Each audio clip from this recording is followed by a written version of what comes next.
대전 호수동여고 2학년 김하연입니다. 탐방소년문화재에서 청소년 운영위원으로 활동하고 있습니다. 저는 저의 꿈을 함께 응원하고 참여해줄 친구들을 찾으러 왔습니다. 제 꿈은 수어통역사입니다. 많은 분들이 생소하겠지만 코로나 이후 확진자 발생 상황, 사회적 거리두기 단계 등 브리핑하며 수어통역사를 볼 기회가 많아져 어떤 일을 하는지는 대부분 아실 거라 생각됩니다. 저의 고모가 수어통역사이고 어릴 때부터 사회복지에 관심이 많아 자연스럽게 이런 꿈을 갖게 되었습니다. 수어보다는 수화라는 말이 좀 더 익숙하실 텐데요. 수화는 손으로 하는 대화라는 의미로 이전부터 쓰여왔었고 수어는 국어, 영어처럼 언어적인 면을 강조하는 단어로 공식적으로 쓰입니다. 사실 수어는 여러분이 생각하시는 것만큼 어렵지는 않습니다. 작년 코로나19로 인해 고생하셨던 의료진들을 응원하기 위해서 진행했던 덕분에 챌린지 기억하시나요? 이런 손모양을 사진 혹은 영상으로 표현한 뒤에 해시태그를 달아서 참여했던 캠페인이었습니다. 그렇다면 이 손모양이 수어라는 걸 아시는 분들도 많이 계실까요? 이 수어는 존경, 자부심을 담은 수어입니다. 수어를 몰랐어도 그 손짓에서는 감사함과 존경함이 느껴지지요. 아직 많은 단어를 모르긴 하지만 가장 인상 깊었던 수어 중에 봉사와 희생이 있습니다. 봉사는 배를 갈라주는 모양이에요. 희생은 어떻게 표현할까요? 봉사 비슷하다는 게 힌트입니다. 희생은 목을 갈라주는 모양이에요. 약간 섬뜩하죠? 하지만 이 수어는 봉사와 희생의 의미를 정말 잘 표현한 것 같아요. 이렇듯 수어는 아주 다른 느낌을 표현하는 것이 아니라 우리가 느끼는 감정, 뜻과 의미를 손을 통해 보여줍니다. 보통 농인들은 사람들이 귀가 잘 안 들리는 장애에 초점을 맞추고 아픈 사람으로 생각하는 경우가 많습니다. 하지만 농인분들은 귀가 잘 들리지 않을 뿐 우리와 다르지 않습니다.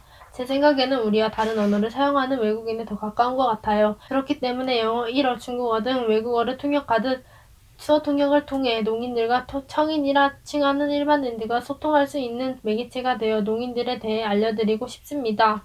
그들이 얼마나 순수하고 수다스러운지 여러분은 모르실 거예요. 사실 저도 잘 모르지만 대전농아인협회에서 농인 선생님들을 통해 수어를 배우며 너무 재밌고 유쾌한 모습이 반했습니다. 표정이 얼마나 예술이게요? 모든 상황을 손과 얼굴 표정으로 말을 하죠. 수어를 배우는 수강생들은 모두 일반인으로 수어를 전혀 몰라요. 하지만 선생님들과 의사소통에는 큰 문제가 없습니다. 물론 잘 못 알아듣기 때문에 선생님들이 반복해 설명하고 글로 쓰며 수업을 하지만 정말 지루한지 모르겠어요. 왜? 선생님들의 다양한 표정 덕분에 웃다가 2시간 수업 시간이 다 가요.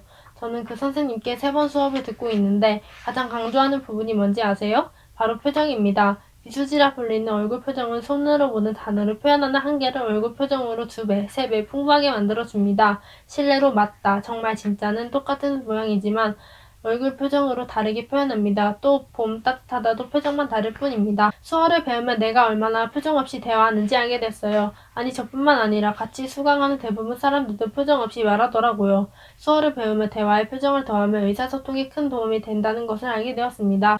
우리는 나의 속마음을 타인에게 들켰을 때 뭔가 잘못한 느낌, 창피한 느낌, 손해보는 느낌이 들어 나를 잘 드러내지 않는 듯합니다. 이것이 아주 익숙하다 보니 말과 표정과 마음이 따로 표현할 때가 많죠. 하지만 농인들은 표정으로 말을 하기 때문에 숨기지를 못해요. 즐거운 척, 슬픈 척, 괜찮은 척을 하지 못하고 있는 그대로 현재 내 마음을 그대로 드러내죠. 그러니 속이지 못하고 정직하게 대화하게 되고 타인에게 모든 것을 보여줘 깊이 있는 의사소통이 된다고 생각합니다. 여러분도 대화의 표정을 얹어보세요. 상대방에게 신뢰를 주는 사람, 믿고 따를 수 있는 사람이 될 거예요. 또 다른 수호 선생님께 들은 이야기인데 농인들은 정말 수다스럽다고 합니다. 정말? 그들은 소리가 아닌 눈으로 대화하기 때문에 많은 사람들과 한꺼번에 대화하기 어렵습니다. 그래서 듣고 본 이야기를 이 사람에게 하고 또 저 사람에게 하고 이렇게 반복한다고 합니다. 단체로 워크숍을 가면 밤새도록 얘기한다고 하네요. 우리 같으면 좀 웃고 떠들다 피곤해하기도 하고 그러다가 카톡과 SNS, 연애 기사가 궁금해서 다들 휴대폰과 쳐다보고 있을 텐데요. 어쨌든 여러분이 생각하는 농인의 모습과는 많은 차이가 있지 않나요? 제가 농인에 대해 들은 이야기 중 가장 안타까웠던 것은 많은 분들이 경제적으로 어려움을 겪고 있다는 것이었습니다. 왜 그럴까요? 가장 큰 이유는 배움의 기회가 많지 않기 때문인데요. 혹시 대전에 농아인 학교가 몇 개 있는지 아세요? 깜짝 놀랄 일이지만 하나도 없습니다. 세상에 150만 명이 사는 대전광역시에 농아인 전문학교가 한 개가 없다니. 대전 운명학교라는 곳이 있습니다만 여기는 청각장애와 지적장애 학생들을 위한 특수학교로 농아인 전문학교는 아니죠.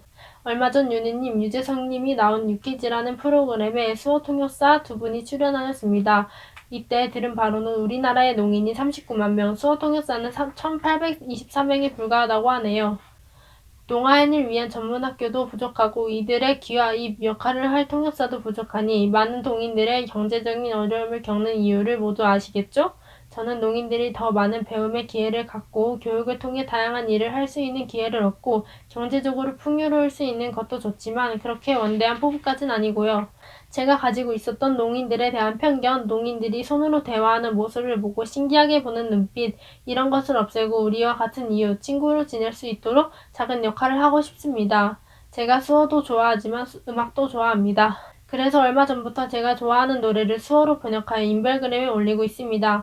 물론 아직 실력이 부족하여 노래 가사를 직접 번역하지 못하고요. 너튜브에서 선배님들이 번역한 영상을 보고 연습하여 올리고 있습니다. 비록 조회수가 많지 않지만 제가 좋아하는 것을 다른 사람과 나눌 수 있을 것 같아 재미있게 하고 있습니다. 또 탐방촌 문화의 집에서 수어 동아리를 만들어 같이 배우고 있습니다. 아직 회원은 저 포함 3명에 불과하지만 함께하는 친구들이 열정적으로 배우려 하려 즐겁게 하고 있습니다. 저희 동아리는 좀 더 많은 친구들과 함께 수어를 공부하고 활동하고 싶습니다. 우선 기초적인 수어를 배우기 위해 저를 포함한 동아리 회원들과 기초부터 연습하려고 합니다. 또 K-팝, 뮤지컬 OST 등 흥미있는 노래를 수어로 배우고 촬영 후 SNS, 동아인협회 등과 공유하고 싶습니다. 물론 이런 활동들을 위해서는 전문가의 도움도 필요하겠죠. 그래서 대전농아인협회의 수어 선생님께 도움을 청할 예정입니다. 그 외에도 전문 강의나 여러 활동에서 비용이 드는 문제가 있을 텐데요. 다행스럽게 올해 3월 저의 꿈을 응원해주는 사업에 선정되었습니다. 세월호 참사를 잊지 않기 위해 설립된 4.16 재단의 4.16 꿈 지원 사업이라는 것인데요. 4.16 꿈 지원 사업은 꿈을 이루기 위한 다양한 시도를 지지하고 응원해주는 사업입니다. 저도 올해 선정되어 수어 통역사의 꿈을 이루고 여러 활동을 하기 위해 지원금을 활용할 예정입니다. 혹시 여러분 알고 계신지요? 2016년 수어는 한국어와 함께 대한민국 공용어로 지정되었습니다. 즉 대한민국 언어는 한국어, 수어 이렇게 두 개입니다. 여러분과 저는 대한민국 언어 중 반밖에 모르고 있다는 사실을, 저는 여러분들께서 39만 명 친구를 사귈 수 있는 기회를 놓치지 않길 바라며 대전 탐방소수문화의 집 수화 동아리에서 함께 배울 수 있는 기회를 드리고 싶습니다. 실은 기회를 드리는 것보다 도움을 요청하는 겁니다. 어때요? 여러분 저희 동아리에 들어오실 거죠?